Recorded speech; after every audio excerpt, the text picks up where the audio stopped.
I'm Karen, and I want to see the manager right now. Hi, I'm Karen Ziegler, and I'm not here to complain to the manager. I'm here to save the world from bad UX. Hi again, my name's Karen Ziegler, and I help enterprise leaders innovate the future of how their companies work by delivering design thinking training and consulting. And so in today's video, I want to share with you my latest bad UX experience. And before we get started, let's talk about what leaders this video is for. So if you are leading a company that has both online and in-person shopping, then you may want to continue watching. If you are leading teams that provide service or sales, or teams responsible for user interface, you may want to continue watching because we're going to touch on each of those phases of leadership or places of leadership in this video. But first, let's talk about what had happened to me. So I have horses, and they used to be maintained a few hours away. So when I went to see them, it was a special thing. I had all my gear on that was barn ready, and it wasn't an issue. But I recently moved them back closer to home, so now I can stop by and visit them even if I'm not headed out for a ride. So I needed what's known in the horse community as muck shoes. And if you're a gardener, you know what muck shoes are. But basically, muck shoes are this weatherproof type shoe, can come in a clog like this or a boot that pretty much you can wear in the dirt and the mess and the muck and not worry about ruining the shoe. So I had gone into my local farm supply company a couple different times because they usually carried that kind of shoe to pick me up a pair so I could keep them in the trunk of my car. So anytime I wanted to stop by the barn, I would have a pair of shoes, muck shoes that I could slip on and walk into the barn and not mess up my regular shoes. The local farm supply store did not have any after several trips in, and that is the first teaching tip of this video, is that even though I went in 3 or 4 times, and even a couple of those times an associate asked if they could help me, my just looking response did not warrant anything other than, well, let me know if I can help. What may have helped in the sale for that store is to say, if you don't find what you're looking for, perhaps we could order it and let me know. But there was not any of those inclinations, even though I should have probably spoken up because I'd bought those type of shoes from the store before. Anyway, I didn't speak up, they didn't ask, and so the sale was missed by the local store. So I went home after about a month of postponing that and a few trips to the barn where I got my shoes too muddy. I decided to go online and search for the shoes that I was looking for. And when I put in muck shoes on Google, it brought up a number of places that sell them. And just so happens that the ones that I liked the most were sold by the store that I had been into, but their online store. So I said, well, great, I will order them from them because I had originally planned to buy them there anyway. And so I was excited about my order until it arrived. And I don't know if you can tell from this video, I'm a pretty tall lady. I wear a size 9, which is the size that I had ordered, but these little gems are a size 6. When my husband texted me they had arrived, he said, I hope you're Cinderella because otherwise your foot is not going to fit. And he is correct. It did not fit. I received a size 6 instead of a size 9. And so here is the UX experience here, a second teaching point. Now, as the leader of the service personnel that perhaps pulled the order to fill it, he could obviously jump to the conclusion that this employee was stupid, that they weren't paying attention, that they grabbed a 6 instead of a 9, and it was just a stupid mistake. But what would be more helpful for the organization as a whole, and even from the employee, especially if you're looking to build a team that works cohesively, that works together, is to not consider it a stupid mistake or even say to them that they've made a stupid mistake, but to assume instead something more compassionate. Because whenever if you have a spouse, you maybe know this, whenever we assume someone to be stupid or have done something stupid, then automatically we put a separation between those two. And obviously, if you're trying to unite a team, whether it's a service team or a sales team, separating us by stupid and smart and that sort of thing is not going to bring the team together, not going to be able to allow them to perform at the optimal level. So what could a leader do rather than to assume that this employee made a stupid mistake? Well, there's a couple of options actually that could have happened. The employee could have been distracted. What are some distractions that keep employees from filling orders like they should? And that could be their own distractions, maybe their phone or their coworkers. That could be company distractions. And that really will only come through user observation to determine, are there distractions in the employee's environment that are keeping him from fulfilling this order accurately? And how can we work as their leaders to help remove those distractions? The second thing is perhaps they're too pressed for quotas.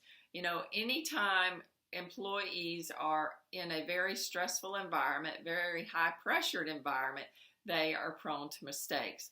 So is this a mistake that is being made that perhaps is happening more often than you would like, and it's happening due to removed pressures? So again, you go back to observing the user's experience and what kind of pressures are they under? Is it pressures that can be relieved so that these types of mistakes don't continue to be made, continue to cost the company money? Always look to see if there's any part of the responsibility that you as the leader own or the company as the employer owns.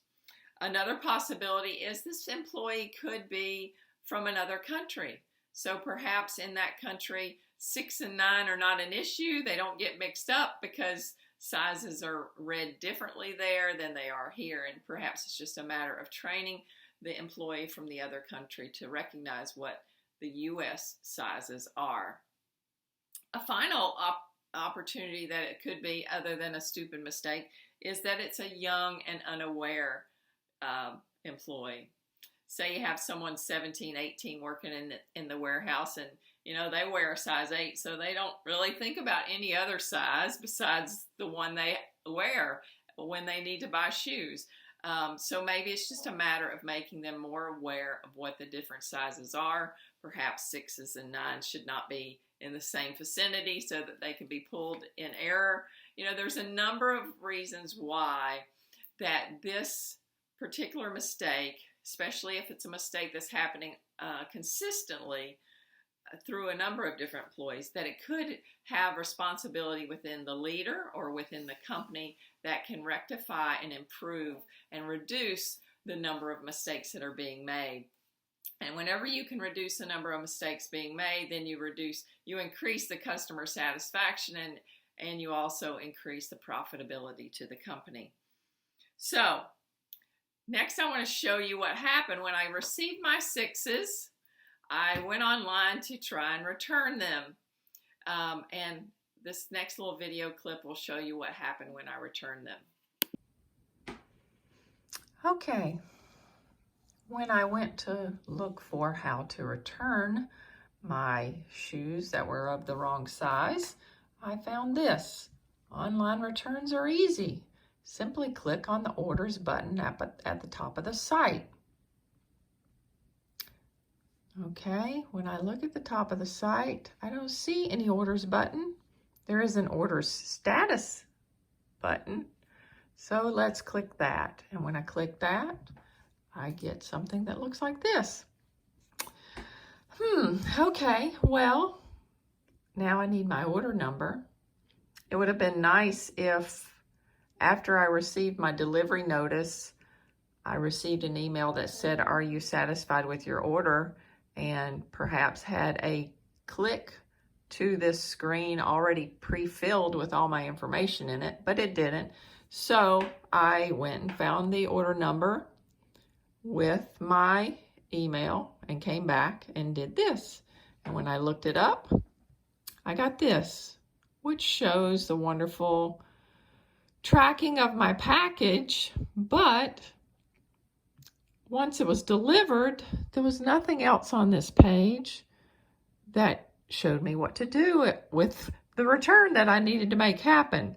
So I saw this need help button and I said, surely this is a chat box and I can get the online customer service help I needed. But when I clicked need help, what I got was this wonderful page that says, sorry, we can't help you.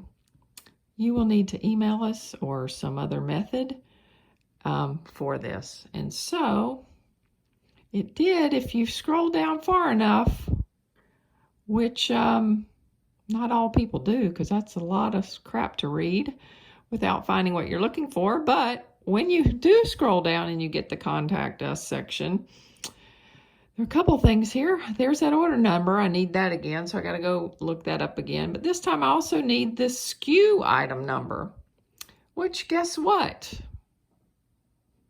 That SKU item number is nowhere to be found in my order confirmation.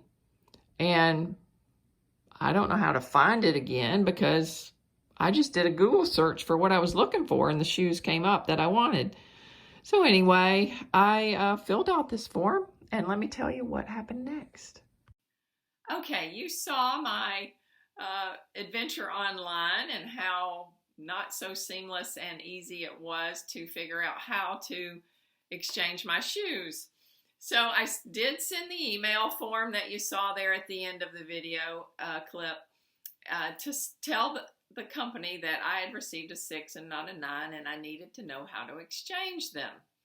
And actually I originally sent in an order to modify my order, but then they said, no, it's already shipped. You can only return or exchange. And so I went back and said, okay, well, how do I do that? And then they replied, you need to go into the local store and exchange it for the right size. Well, they weren't paying attention. So I emailed back again and I said, the store locally does not carry this shoe. How do I go back and get the right size? Well, guess what? They did not reply to my second email. And instead, they closed out the ticket and I got a wonderful email that says, how would you rate your purchase? Which, as you can tell by this video, I didn't rate it very well. But let's talk about real quick a summary of the learning points in this user experience and how user experience can be improved, not only for this company, but perhaps for your company as well. Maybe some things that you want to check into to see how your website's doing, how your employees are doing it, or how your leaders are handling these types of problems for shopping and online orders.